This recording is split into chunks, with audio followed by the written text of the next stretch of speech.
हर हर महादेव। चलते हैं। देखिए क्लास 10th मॉडल पेपर आया हुआ है बहुत दिनों से। हाँ, बच्चों का मन था कि सर फिर से एक बार रिवीजन किया जाए, अच्छी बात है। तो एक बार समझते हैं इंटरनेट वाला मॉडल पेपर जो 2024 के लिए है। किसके लिए है? 2024 में जो एग्जाम के लिए है उसका मॉडल सेट 1 हम देख रहे हैं। ऑब्जेक्टिव नहीं देखेंगे क्या भी सब्जेक्टिव। उसमें 30 क्वेश्चन है, 30 में आपको 15 ही बनाना है। ठीक, इतना आपको हम पढ़ा दिए कि 30 में आप 20 बना सकते हैं। ठीक, 30 तक लघु उत्तरीय प्रश्न है कि नहीं, 15 का उत्तर देना। पहला प्रश्न लिखते हैं। चलिए, एक बात आप ध्यान रख लीजिए, एकदम गांठ बांध लीजिएगा, टूटना नहीं चाहिए, खुलना नहीं चाहिए।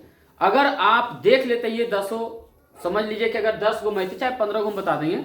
हाँ, अगर आप देख लेते तो इन्हीं सब में से कोई न कोई 2 नंबर 5 नंबर में आपको मिलेगा।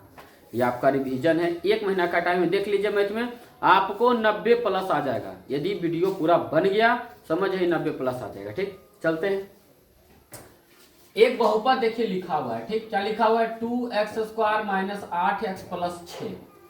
ठीक, के शून्यांकों का योग एवं गुणनफल ज्ञात कीजिए। ठीक, चलिए साहब, तो लिखेंगे ये जो है x² plus bx plus c के रूप का है, के रूप का है। और जब रूप का है तो बताइए x² के बगल में a है तो a के मान कितना होगा? 2। x के बगल में b है तो बताइए b का मान कितना होगा? -8 और c का मान हो जाएगा 6। अब एक चीज बताना है, शून्यांकों का योग बताना है। चलिए साहब, शून्यांकों का योग, तो शून्यांकों का योग का फॉर्मूला होता है -b/a। इसीलिए हम ये bc का मान निकालें। ठीक, चलिए शून्यांकों का योग देख लीजिए, माइनस है तो माइनस लगाएंगे, b का मान देखिए -8 है तो -8 और a का मान 2 है तो 2 लिखेंगे। ये देखिए माइनस माइनस प्लस 8/2 चौका 8। क्लियर? अब एक प्रश्न और यहाँ पर बोला गया है, शून्यांकों का गुणनफल है।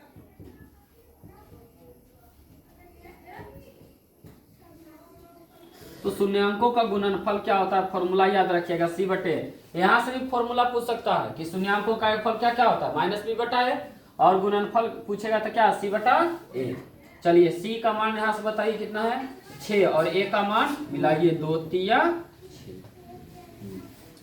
अगर हम जानते हैं कि शून्यांक मान लीजिए अल्फा अब बीटा होगा तो अल्फा प्लस बीटा योगफल कितना? 4। अल्फा इंटू बीटा कितना? ये आपका आया आंसर। अब फिर से समझते हैं एक बार थोड़ा सा।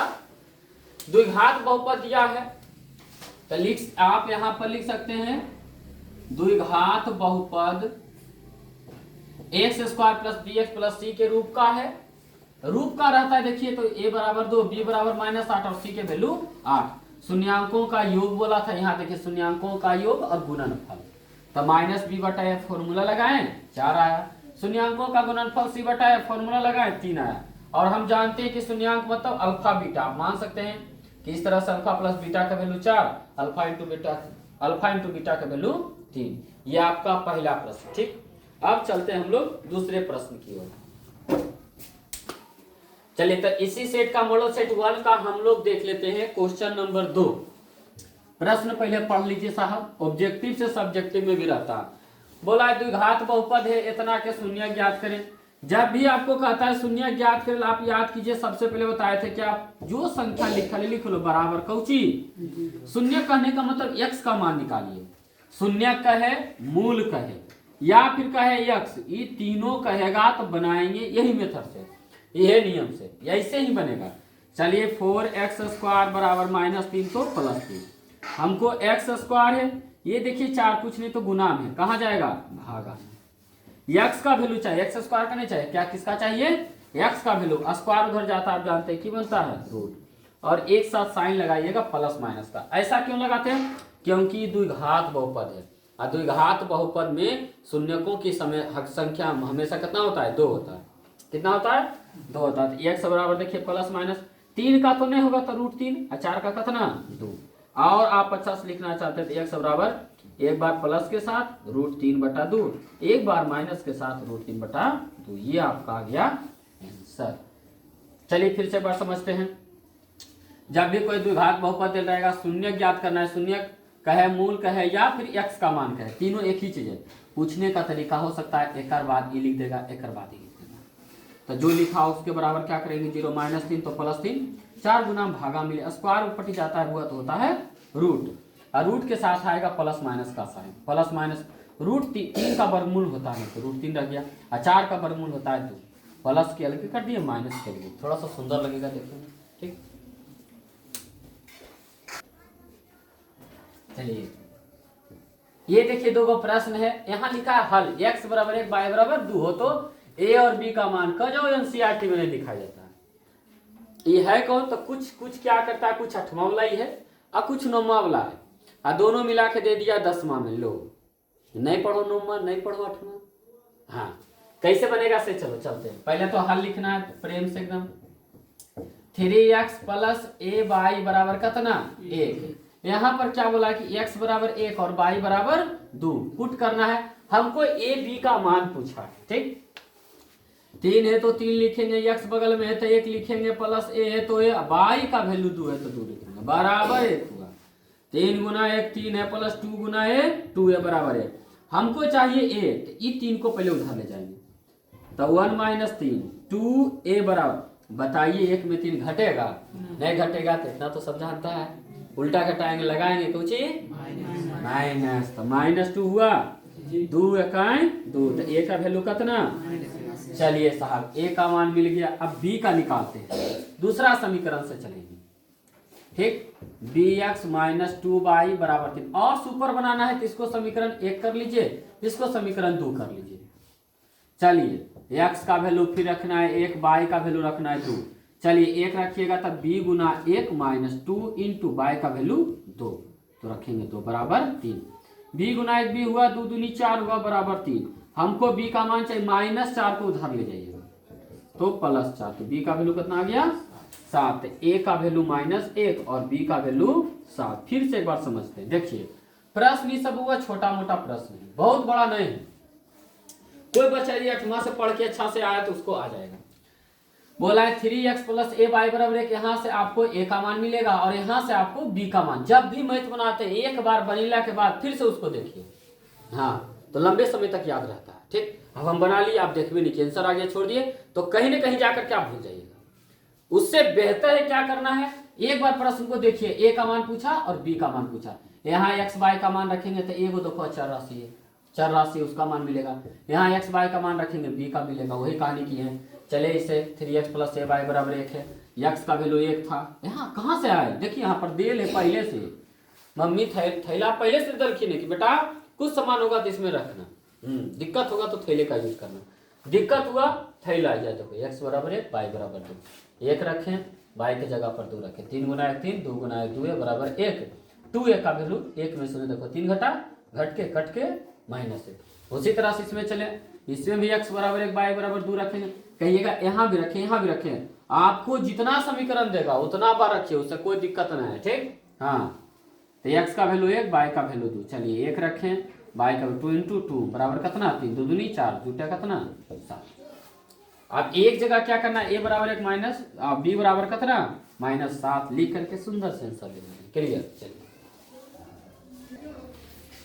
अगला प्रश्न देखिए क्या है, 4x² + 5x + 2 को x + 3 से भाग देना है। चलिए साहब भाग लगाते हैं किससे, x + 3 से हम भाग लगाएं किसमें, 4x² + 5x + 2। भाग का नियम क्या सिखाए थे, जो घर में उसको पहले 4x² और किससे भाग लगाना है, x + 3 से, तो इसका पहला पार्ट उठाइए, x 2 गो x, एगो कटा, कई गो 2 गो था, एगो कटा 4x, तो 4x यहाँ पर लिखिए। ठीक, अब गुना करेंगे बारी बारी से, एक बार x के साथ तो 4x² हो जाएगा, x गुना x, x², 4 लिख रहे 4, प्लस है तो प्लस 3 चौका 12x, आप जानते हैं प्लस है तो माइनस, प्लस है तो माइनस, ये दोनों देखिए कैंसिल हो गया। 12x में कभी 5x में कभी 12x नहीं घटेगा, तो हम जानते हैं घटाएंगे उल्टा लगाएंगे कुछ ही माइनस, 12 में 5 गया तो 7x + 2 इन्हें देखो बच्चा।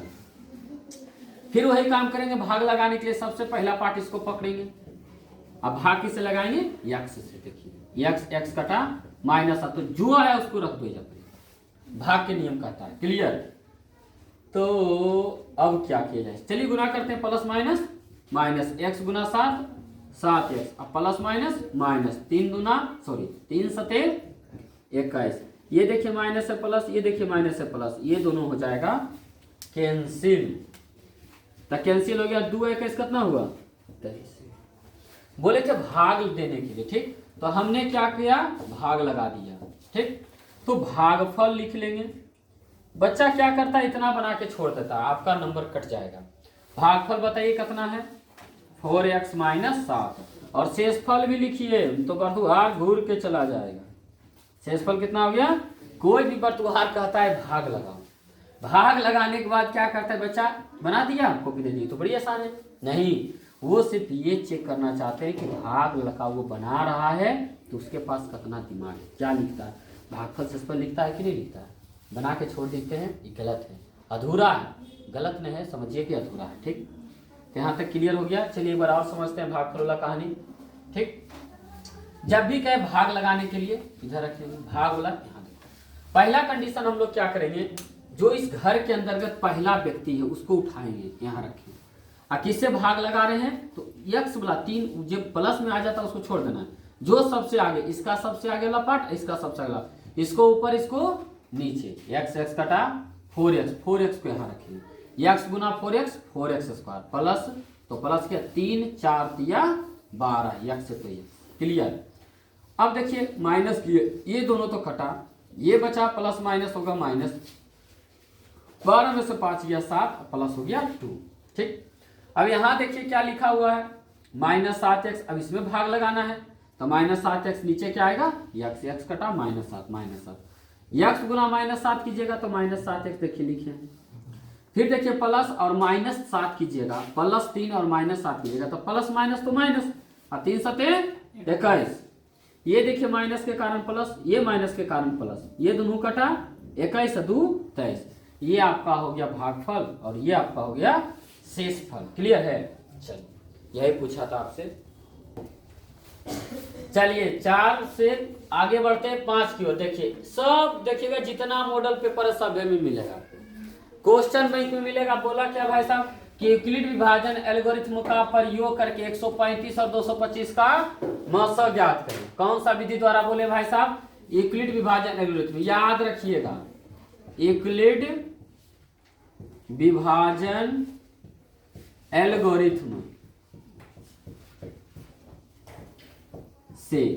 ये लाइन लिखना बहुत जरूरी, अंडरलाइन कीजिएगा, कॉमा लगाइएगा, ए बराबर बी क्यू और प्लस आर। इतना जब भी कहेगा मैथ पर मिलेगी तो इतना पुट कर दिया, ये एक श्रृंगार है। हाँ, श्रृंगार आप छोड़ देते हैं, बताइए सुंदर लगेगा नहीं लगेगा, श्रृंगार बहुत पहले बना लेना। ठीक, अब आगे काम बढ़ाते हैं। मौसम ज्ञात करने के लिए आप जानते हैं 135 है और 225 है। बच्चा में सब दूसरा तीसरा हम आप सीखेंगे, फिर से एक बार सिखाते हैं।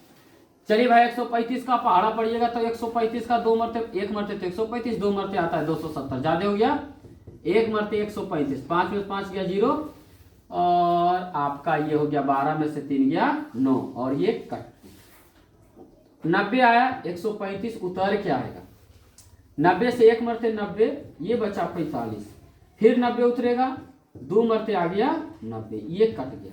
एचसीएफ कितना आ गया, अगर बच्चा आप बनाए होंगे तो अगर हम पूछे एचसीएफ इसका बताइए तो आप साइड में तुरंत बताते 45। तो ऐसे आप बनाते हैं तो ये कोई तरीका नहीं, ये यूक्लिड विभाजन एल्गोरिथम बनाए। सीखिए क्या है। सबसे पहले देखिए ए आया, ए है BQ प्लस आर, तो पहला घर को देखिए, ज्यादा नहीं समझना, इसको समझना है। बताइए 135 225, 1 और 90 में कौन बड़ा है, 225, तो पहले लिखेंगे 225 बराबर कोना कोनी गुना करिए, 135 गुना 1 अब प्लस शेषफल को जोड़ देना। ये पहला घर के कहानी हुआ, दूसरा घर में चलते हैं। फिर दूसरा घर को मन होगा तो थोड़ा सा इंडिकेट कर लो, अब कहेगा इन्हें घर में नहीं, जितना काम पहला स्टेप में किया था वह पहला घर में रहेगा। तो देखिए 90 135 145 में कौन बड़ा है, 135, फिर कनमा पकड़ के ऐंठ दीजिए, यानी 90 गुना 1 अब प्लस कितना हो जाएगा 45। तो 2 घर, एक घर और बचा लिया, देखिए लास्ट वाला तब 45 90 2 जीरो में कौन बड़ा है 90, तो लाएंगे 90। 45 गुना 2 अब प्लस 0। अब बताइए सी अब यहाँ पर जो आता है उसको अंडरलाइन करना है और सुंदर से ये सी अब बराबर 45 आंसर। क्लियर। यहाँ ऑब्जेक्टिव पूछेगा कि यूक्लिड विभाजन एल्गोरिथम को लिखिए, तो ए बराबर बी क्यू प्लस आर होता है। क्लियर। हाँ, और कहेगा तो क्या करना है, पहले सी अब क्या कर लेना है, फिर ये देखो कहानी। ठीक, नहीं समझ में आता है 10 सेकेंड वीडियो क्या कीजिए, थोड़ा सा पीछे कीजिए, रोकिए, इसको लिखिए और फिर समझिए। क्लियर। क्योंकि अभी सारा चीज हमने बोल करके आपको बताया, ऐसा नहीं कि सारा मैं आपको बताया। ठीक, चलिए अगला प्रश्न की ओर बढ़ते हैं। चलिए पांचवा हो गया छठा, द्विघात समीकरण लिखा हुआ है। कहते हैं कि विवेचक ज्ञात करें और मूलों की प्रकृति। तो सबसे पहले हम लोग क्या ज्ञात करेंगे, विवेचक। पहले जो प्रश्न लिखा उसको समझते हैं। 3x 2y और प्लस 1/3 बराबर 0। विवेचक कहने का मतलब डी का फॉर्मूला क्या होता है, बी स्क्वायर माइनस 4ac। आपको अभी बताए थे सबसे आगे a रहेगा, फिर b कितना -2 और c का वैल्यू 1/a। ये a, ये b और ये c। पुट पहले कीजिए मान, -2 का स्क्वायर -4 इंटू a उठाइए 3 और c 1/3। देखिए 3 से 3 कटा, 2 का स्क्वायर होता है 4, माइनस का स्क्वायर होता है प्लस और -4। बताइए कितना आ गया 0। यदि आपसे सिर्फ यहां तक प्रश्न करता तो विवेचक आप बताते कितना 0। लेकिन बताइए बोला मूलों की प्रकृति। मूल कहने का मतलब ये जो मान आया है कि मूलों की प्रकृति, तो मूलों की प्रकृति बताए थे, या फिर तो 0 आएगा या फिर माइनस वाला संख्या आएगा या पॉजिटिव वाला संख्या, माइनस वाला या प्लस वाला या 0 वाला। 0 हम बताए थे, 0 मतलब क्या होता है, उदासीन है। 0 कुछ ही उदासीन है, ना तो वो किसी से मांग सकता ना तो वो दे सकता। तो आपको पूरा कहानी उस समय भी समझाए थे, अभी समझा रहे हैं कि 0 रहे तो कुछ ही होगा, समान होगा, ना किसी से लड़ाई झगड़ा ना कुछ बोलेगा। 0 रुपया किसी से मांग टांग कुछ नहीं करेगा, वो क्या कहेगा, एकदम समान बराबर रहेगा, हाँ हाँ नहीं नहीं, ऐसा समझिए। ठीक, हमने कहता है कि मूलों की प्रकृति 0 आया तो समझिएगा मूलों की प्रकृति कुछ ही है, समान और क्या है, वास्तविक है।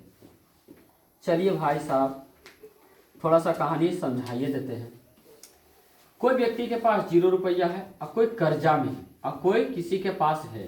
ठीक, तो मार्केट में आपको समाज में तीनों तरह का व्यक्ति मिलता है, 0 वाला भी, माइनस वाला भी और प्लस वाला। मूलों की प्रकृति एक नंबर आता है, ध्यान से।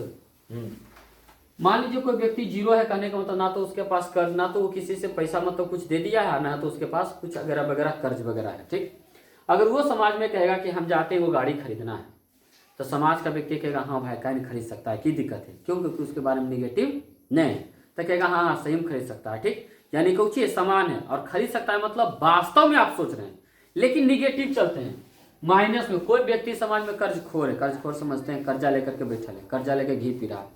आप समाज में बोल दिया जाकर के कि देखो आज हम जाएंगे और 20 लाख का सामान लाएंगे खरीद के, आदमी उसको क्या कहेगा, गाली देगा मन ही मन, और क्या कहेगा, जेकर जेकर तू ले ले, शेखर तो पैसा दे नहीं रहा है, नहीं दे रहा, कह रहा है कि हम गाड़ी खरीदेंगे।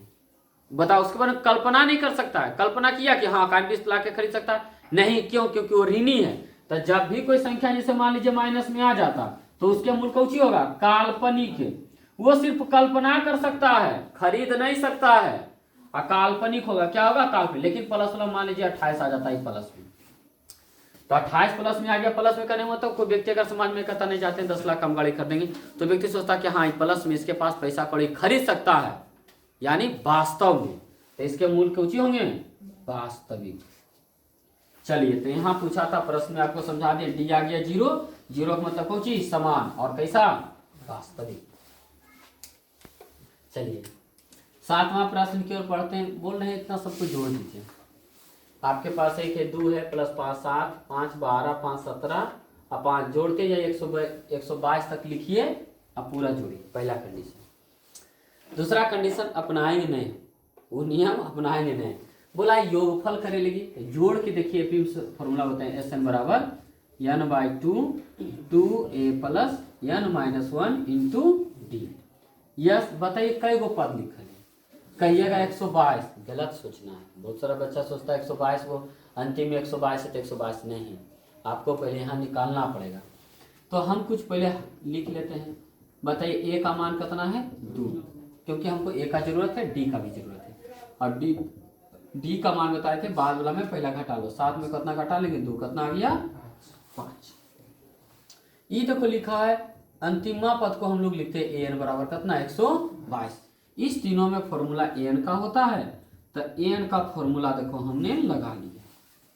ए एन का वैल्यू 122 तो रखेंगे 122 बराबर ए कितना है 2 प्लस एन तो मालूम नहीं है लेकिन डी मालूम है कितना, पहले इसको लाएंगे तो 122 में 2 घटेगा, बचेगा इधर कितना n माइनस 1 इंटू 5, घटा के बताइए कितना हुआ 120, और n माइनस 1 इंटू 5 ये गुना में कहाँ जाएगा भागा में, गुना में भागा मतलब नीचे, n माइनस 1 कितना बार में कट जाएगा 24 बचे 20 से, तो इधर देखिए 24 माइनस 1 आएगा तो प्लस 1 और n बराबर कितना आ गया 25 पद।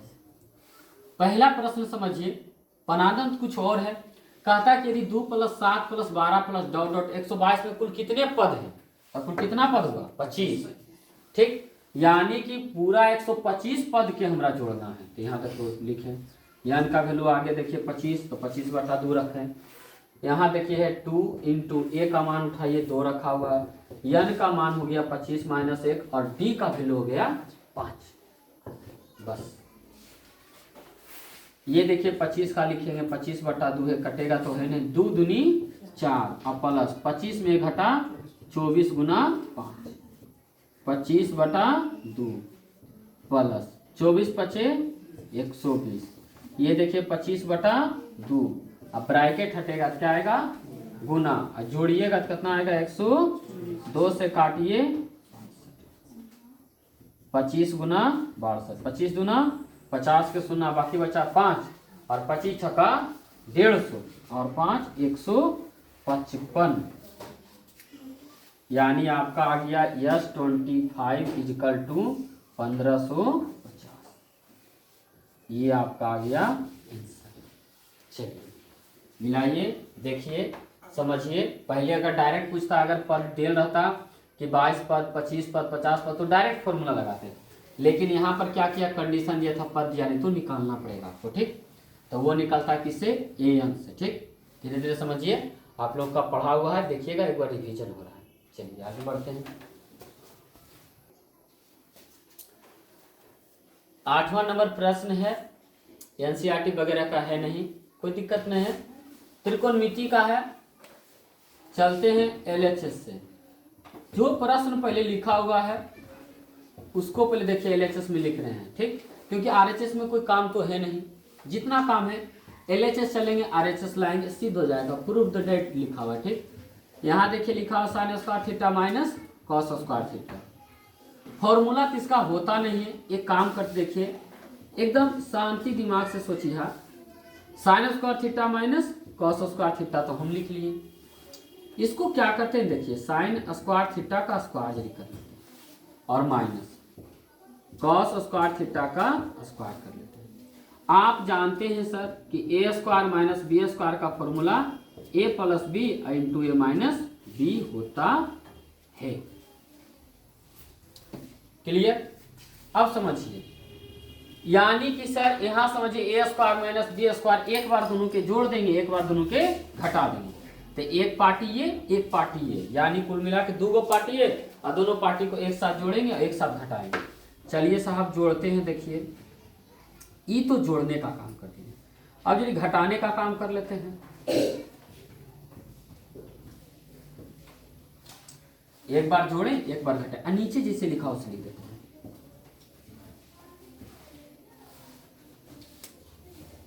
इसको देखिए और इसको देखिए, काट दिया, क्या बचा साइन स्क्वायर थीटा और प्लस कॉस स्क्वायर थीटा, कहिएगा तो एक आया नहीं। अब क्या करें, तो याद रखिएगा sign square theta plus cos square theta का वैल्यू कितना होता है 1। एलएचएस से चले कहां पहुंचे आरएचएस के पास, आर एलएचएस बराबर क्या हो जाएगा आरएचएस, अंतिम में क्या लिख दीजिएगा प्रूव्ड हुआ, साबित हुआ, इति सिद्धम, कुछ भी लिख सकते हैं। चलिए एक बार और समझते हैं, देखिए एलएचएस से चले, नीचे पार्टी कुछ नहीं चेंज हुआ, जितना चेंज हुआ हम ऊपर किए हैं काम, क्लियर। यहाँ देखिए 4 है, स्क्वायर का स्क्वायर की जगह 4 आ जाएगा। इसका भी उसी तरह से A square minus B square का formula A plus B into A minus B. Sine square theta को ए पढ़ना है, कॉस स्क्वायर थीटा को बी पढ़ना है। दोनों सेम कट गया, दोनों का वैल्यू कितना 1।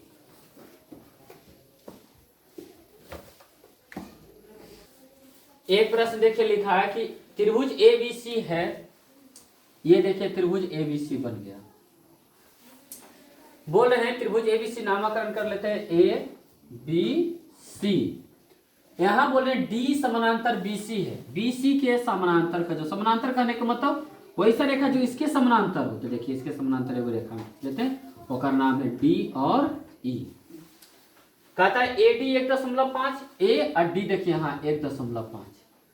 और आगे बढ़िए B D B, D D कितना है 3, ए ई कितना है 1, ई सी इसका मान पूछा है। ठीक, चलिए साहब हल करते हैं।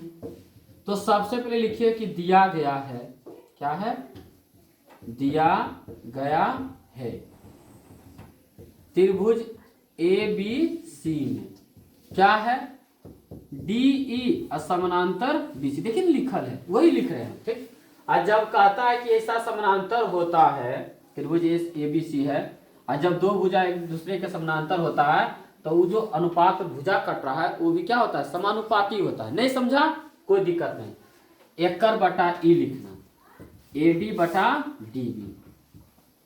अब बराबर जिस तरह से नहीं लिखी उस तरह से नहीं, ए ई अब बटा ई सी। अब समझो इधर ए डी कितना लिखल है 1.5 और डी बी कितना लिखल है 3। अब ए ई कितना लिखल है 1 और ई सी कितना लिखा हुआ है वो तो ज्ञात करना है। हम जानते हैं त्रियक गुना करे लेकिन, और नहीं तो देखिए दशमलव हटाएंगे क्या लगाएंगे 0। 15 दूनी त्रियक गुना कीजिए तो 1 गुना ई सी और 2 गुना 1 2। यही ना पूछा था कि ई सी का मान ज्ञात कीजिए। नहीं समझ में आया फिर से कैलकुलेशन करके आपको बताते हैं। देखिए यह लिखल था, गुना कीजिएगा तो 1.5 ई सी होगा, इन्हें कितना होगा 3। हमको चाहिए ई सी, 1.5 ने की करा गुना में कहा जाएगा भागा, 0.1 अंक है तो इसको हटाएंगे 15 दूनी 30। तो ई सी का वैल्यू कितना आ गया 2 सेंटीमीटर आंसर। चलिए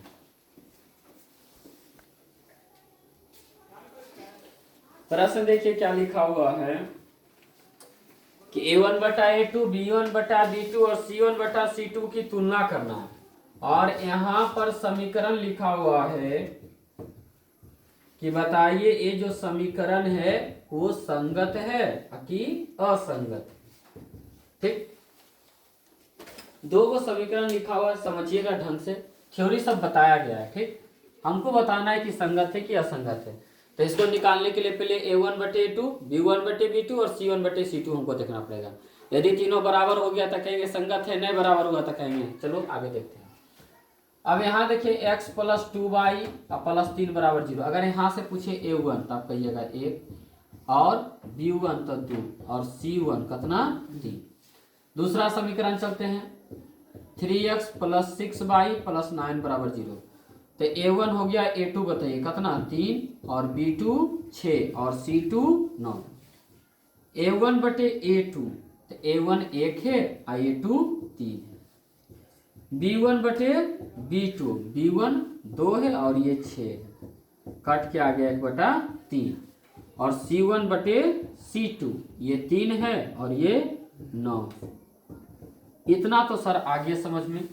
आप एक चीज गौर कीजिएगा, तीनों आपस में बराबर है, यानी लिखेंगे A1 बटे A2 बराबर B1 बटे B2 बराबर C1 बटे C2। इतना दूर तक बताइए। दिक्कत होता है कमेंट के माध्यम से जरूर बताइए। तीनों आपस में बराबर है तो लिखे थे इनके अनेक हल होंगे। एक लाइन और जोड़ देते हैं, अनेक हल होंगे। अब याद कीजिए जब अनेक हल होंगे तो कैसा होगा, तो यह समीकरण कैसा होगा, संगत समीकरण होगा, संगत समीकरण होगा। ऑब्जेक्टिव में यहां पूछ सकता है कि जिसके अनेक हल होंगे वह संगत होंगे कि असंगत, संगत असंगत दोनों, कुछ से कुछ वगैरह वगैरह। तो ध्यान रखिएगा यदि तीनों आपस में बराबर आ गए a1/a2 बराबर b1/b2 बराबर c1/c2 तो इसके समीकरण कैसे होंगे? संगत होंगे। चलिए 12 नंबर है, अच्छा प्रश्न है, ठीक, एनसीईआरटी का है। कहता है वृत्त का केंद्र है, तो पहले आप वृत्त बना लीजिए, एगो केंद्र बना लेते हैं, ठीक। केंद्र कह रहा है कि 2-3 है, तो यहाँ देखिए केंद्र है 2-3, कोई वृत्त का केंद्र बीच में उपलब्ध होता है, ठीक। और उनके व्यास ए बी, एक छोर बी, ये कह रहा व्यास है, ए है, बी है, और बी का वैल्यू दिया है 1 और 4 है, तो ए का निर्देशांक ज्ञात कीजिए। किसका निर्देशांक? ए का कहने का मतलब x1 y1। और वृत्त की त्रिज्या ज्ञात करना है। त्रिज्या हो तो समझते हैं, मान लीजिए ओ है, तो यहां से यहां तक ज्ञात कीजिए या यहां से यहां तक ज्ञात कीजिए, कोई दिक्कत उसमें नहीं। सबसे पहले बोला है ए का निर्देशांक ज्ञात करने के लिए, ठीक। आप जानते हैं कि वृत्त में है, किसमें है? ये वृत्त है, ठीक। तब वृत्त में जो होता है, ये देखिए क्या है, लिखेंगे, चूंकि वृत्त का व्यास ए बी है, क्या है? ए बी है, तथा केंद्र क्या है? ओ है। क्लियर? क्या है? केंद्र ओ है। चूंकि हम जानते हैं कि, क्या जानते हैं? हम जानते हैं कि किसी भी वृत्त के व्यास का मध्य बिंदु क्या होता है? केंद्र होता है। इतना आप नहीं भी लिखिएगा तो चलेगा। ए भी देखो रेखा है, मध्य बिंदु का सूत्र लगाएंगे। मध्य बिंदु का सूत्र हम जानते हैं कि x बराबर क्या होता है? x1 प्लस x2/2 और y का सूत्र लगाएंगे y1 प्लस y2/2।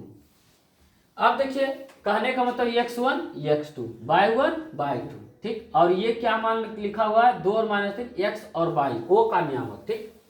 तो यहाँ पर क्या करेंगे? 2 रखेंगे इधर, x1 उठाइए तो x1 तो x1 और प्लस 2 x2 की कितना है? 1/2। चलिए गुना कीजिएगा, 2 दूनी 4, x1 प्लस 1 4, ये किधर आएगा और x1 का वैल्यू कितना हो गया? 3। उसी तरह से y का वैल्यू -3, y1 कितना है? तो y1 है, और प्लस y2 कितना है? 4 और बटे 2, गुना कीजिएगा -6 और इधर बचेगा y1 और प्लस 4। ये देखिए -6 और -4, तो y1 का वैल्यू -10, यानी कि O का जो निर्देशांक है, तो y1 का देखिए यहाँ पर मान कितना जाएगा? -10। क्लियर? अब समझते हैं ए का निर्देशांक क्या था? यहाँ पर क्या मान है? देखिएगा ध्यान से, x1 y1, x1 का मान देखिए यहाँ पर लिखा हुआ है 3 और y1 का मान लिखा हुआ है -10। तो ये हो गया एक। और एक त्रिज्या है। त्रिज्या कहने का मतलब है ओ बी की दूरी। किसकी दूरी? ओ बी की दूरी। दूरी का सूत्र लगाएंगे, बताए थे x2 माइनस x1 का होल स्क्वायर और प्लस y2 माइनस y1 का होल स्क्वायर। अंडर रूट है x1 x2 x1 x2, यानी 1 में 2 घटेगा और प्लस y2 माने 4 में -3 घटेगा। 1 में 2 घटा -1 का होल स्क्वायर, ये देखिए 4 है, माइनस माइनस प्लस है 3 का होल स्क्वायर। फिर देखिए -1 का स्क्वायर 1 होगा, प्लस 4 3 7 का स्क्वायर 49, यानी 49 है कितना? √50। क्लियर? एक जगह होगा मन लिखने का, तो लिख लो। ए का निर्देशांक क्या आया?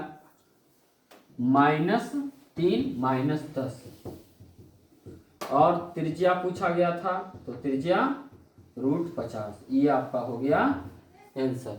बहुत सारे बच्चे को बाउंस लगेगा, तो हम आपसे ही पूछना चाहते हैं कि जब तक चैप्टर आप कोऑर्डिनेट नहीं पढ़िएगा ये सब समझ में नहीं आएगा। हाँ, आप पढ़े नहीं, आप सोचते हैं कि डायरेक्ट हम वीडियो देख करके पास हो जाएं। हाँ, तो पास होने का सेकेंड है, थर्ड है, आप आराम से अच्छे से हो सकते हैं। लेकिन जिनको लगता है कि 100 में 100 मार्क्स हमको लाना है तो आपको पहले इसका चैप्टर पढ़ना पड़ेगा। दूरी का सूत्र क्या होता है, मध्य बिंदु का सूत्र क्या होता है, क्यों किसी को x1 रखे, यहाँ पर क्यों x y रखे, ये आपको पूरा पढ़ना पड़ेगा। ये तो वही बात हो गई कि 8वां का बच्चा देखेगा कहेगा हम सीख जाएंगे, तो ऐसा नहीं है। इसके भी पीछे कुछ कहानी है, उसको पढ़िए। और ये उन लोगों बच्चों के लिए खास करके जिनका चैप्टर क्लियर है, जिन्होंने चैप्टर पे टाइम दिया है। हाँ, जिन्होंने टाइम नहीं दिया है, आप सोचिएगा कि क्लियर हम कर लें, हाँ पॉसिबल है, हो सकता है आपके लिए, लेकिन मेरे हिसाब से बहुत कम होगा। चलिए ठीक है, तो ये आपका 12 नंबर हो गया क्लियर। एक बार देखिए,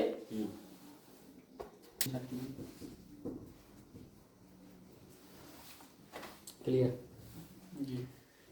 अब आप समझिए, त्रिभुज का क्षेत्रफल ज्ञात करना है, कोऑर्डिनेट वाला लिखा है, ठीक। तो एक सेकंड समझिए कि त्रिभुज का क्षेत्रफल क्या होता है। क्लास में हमने आपको पढ़ाया था 1/2 लिखिएगा और 3 गो छोटा छोटा डिब्बा बनाइएगा। ये देखिए, एकदम याद करने का सबसे छोटा तरीका है, ठीक। बाहर में आप लिखिएगा x1 x2 x3, और घर में लिखिएगा y minus y, y minus y और y माइनस y,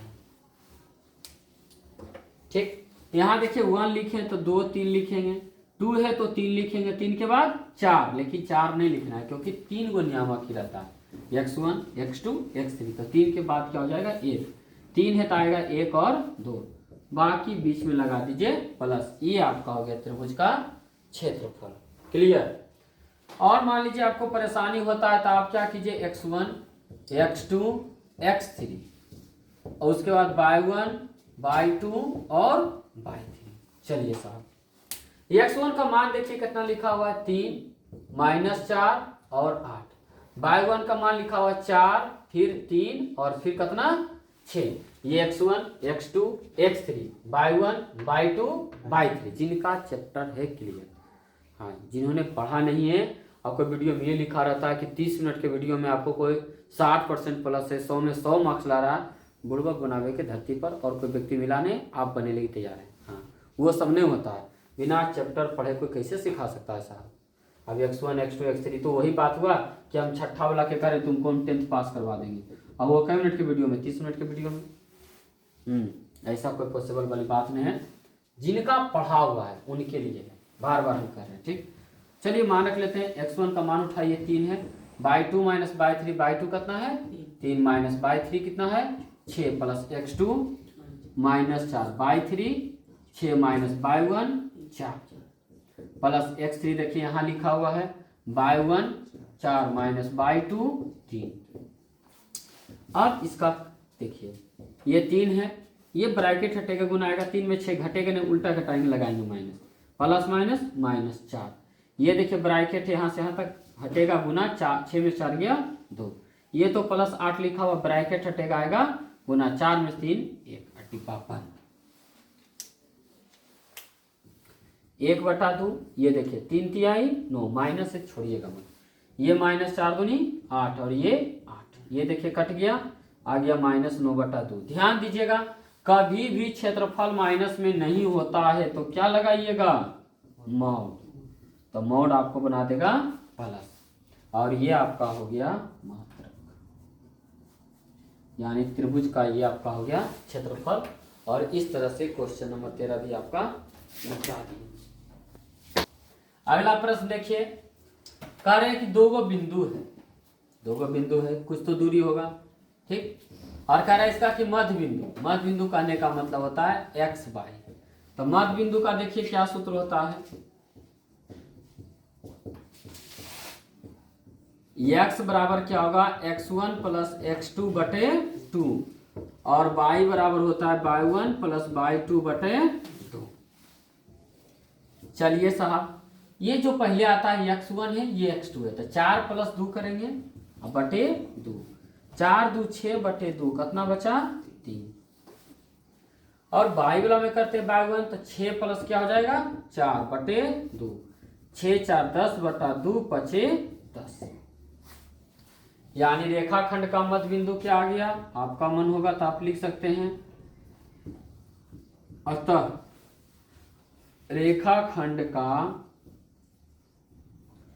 मध्य बिंदु, यहां देखिए x, y यानी 3 और 5, ये आपका हो गया आंसर। आपका लिखने का काम है, पहले ये लिखिएगा, फिर ये लिखिएगा और फिर ये लिखिएगा। नीचे जगह नहीं होने के कारण इस तरह से लिखते हैं।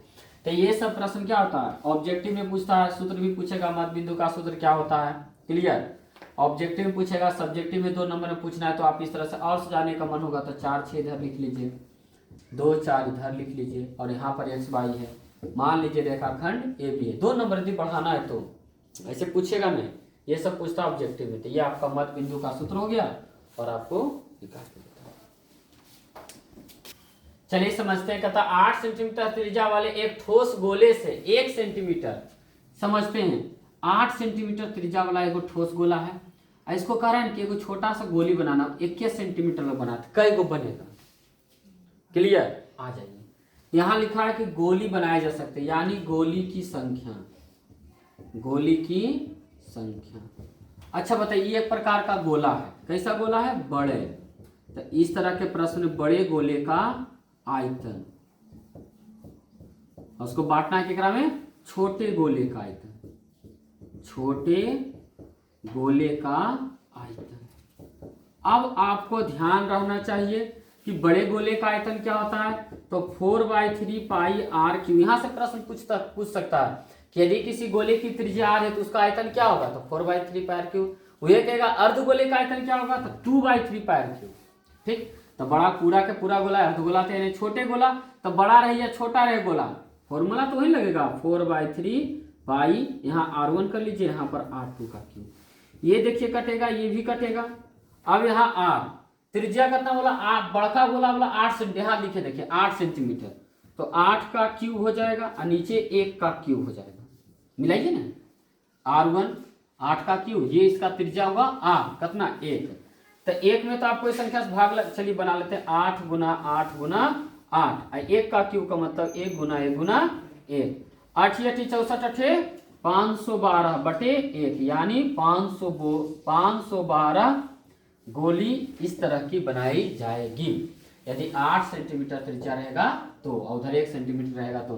प्रश्न में चेंज कर सकता है, 10 करेगा, 2 करेगा, 22 कर सकता है, 4 कर सकता है, 3 कर सकता है, कुछ भी समथिंग करेगा, क्लियर है। चलिए, तो ये आपका 15 प्रश्न बन गया है। फिर अगले वीडियो में हम फिर आगे का क्वेश्चन देखेंगे, 15 ही बनाना है, तो आपको 15 हम दिखा दिए कि आपसे बनेगा कि नहीं बनेगा। चलिए धन्यवाद, फिर मिलते हैं, जय हिंद जय भारत।